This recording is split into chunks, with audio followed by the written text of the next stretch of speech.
Hello students, I am Savita Khanna, Hindi faculty of MBI school.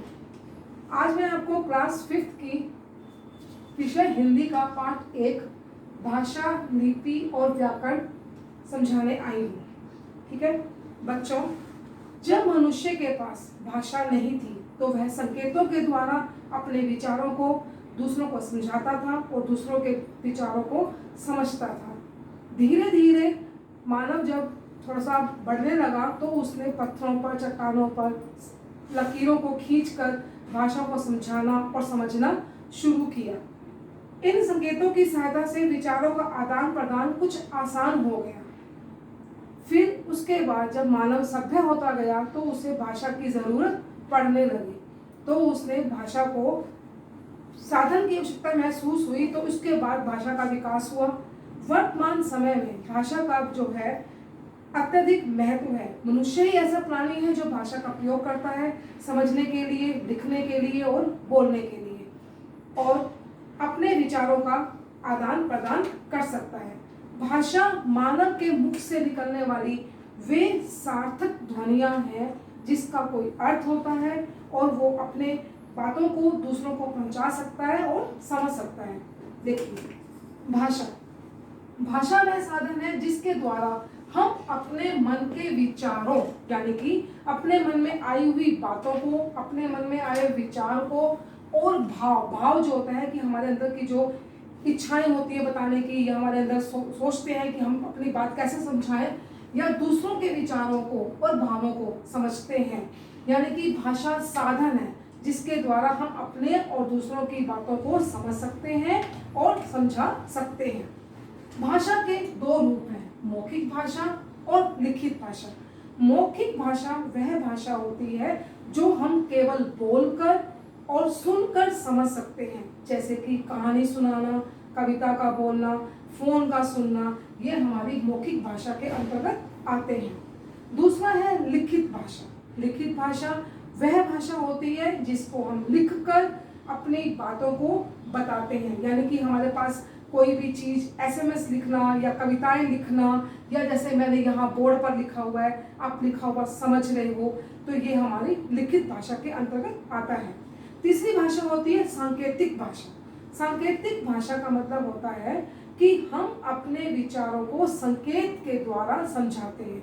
जैसे कि किसी को हाथ देकर मना करना, हाथ देकर हिलाकर बुलाना, या हेलो बोलकर उसको नमस्कार करना, या बच्चों को जब भूख लगती है तो वो रोकर अपनी बात को समझाता है कि वो सांकेतिक भाषा के अंदर आता है। भाषा जो है, हमारे देश में 22 भाषाएं बोली जाती हैं और हमारे देश में सभी भाषाओं को बोला और समझा जाता है, जो कि हम ज़्यादातर हिंदी में समझते हैं। हिंदी को 14 सितंबर 1949 को संवैधानिक भाषा के रूप में राजभाषा घोषित किया गया। संविधान में सरकार के सभी कार्य हिंदी में किए जाते हैं और फिर इसको हिंदी को राष्ट्रभाषा के बारे बनाया गया, राष्ट्रभाषा के रूप में घोषित किया गया।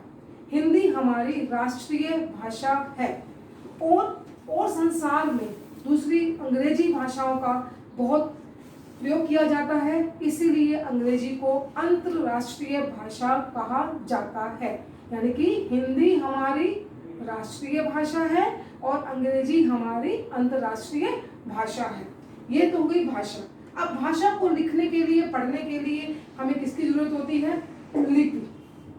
लिपि जो है, भाषा बोलने के लिए जब हमारे मुख से जो शब्द निकलते हैं उसको, ध्वनियों को लिखने के लिए कुछ सार्थक निश्चित चिन्ह बनाए गए, जिसको हम बोलते हैं लिपि। यानी कि भाषा के लिखने के ढंग को, ढंग यानी कि तरीका, जो हम लिखते हैं अपनी भाषा, वो उसको हम लिपि कहते हैं। अगर हमें लिपि का ज्ञान नहीं होगा तो हम भाषा नहीं लिख सकते। हमें लिपि का ज्ञान होगा तो भाषा को अच्छे से लिख सकते हैं, समझ सकते हैं।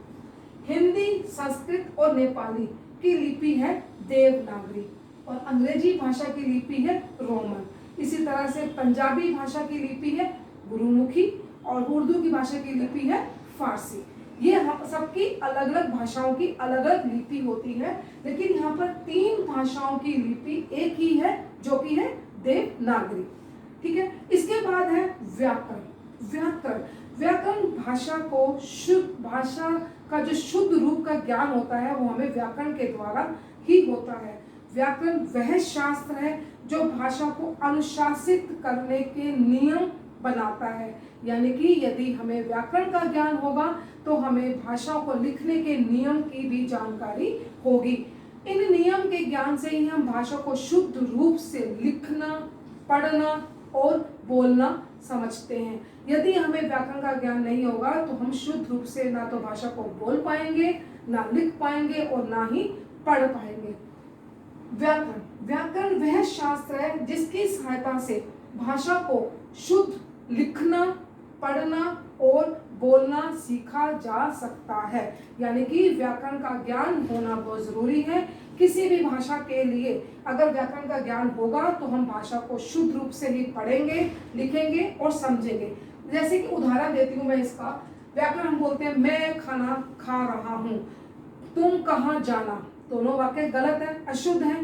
तो इसको शुद्ध रूप से हम क्या बोलते हैं, मैंने खाना खा लिया है, तुम कहाँ जा रहे हो। यदि हमें व्याकरण का ज्ञान नहीं होगा तो हम सेंटेंस को, वाक्य को हमेशा गलत पढ़ेंगे और गलत ही लिखेंगे।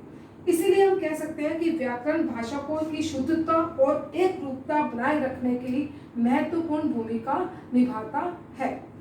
ठीक है, ये आपका आज पार्ट 1 का 3 टॉपिक हमने समझाए हैं, भाषा, लिपि और व्याकरण। ये हमारी हिंदी की बेसिक है। अगर हमें भाषा का ज्ञान होगा और उसको पढ़ने के लिए लिपि का ज्ञान होगा और उसको शुद्ध समझने के लिए व्याकरण का ज्ञान होगा तो हम हिंदी को अच्छे से पढ़ सकते हैं, समझ सकते हैं और बोल सकते हैं। अब मैंने आपको पीडीएफ में इसको काम करने के लिए दिया गया था, वो हमने कॉपी में करने के लिए दिया था। अब इसको समझकर जो पुस्तक में आपको अभ्यास कार्य दिए गए हैं उस अभ्यास कार्य को भी आपको पूरा करना है। और इसके बाद पार्ट 2 जो व्याकरण का वर्ण विचार है वो हम नेक्स्ट सेशन में पढ़ेंगे। Thank you.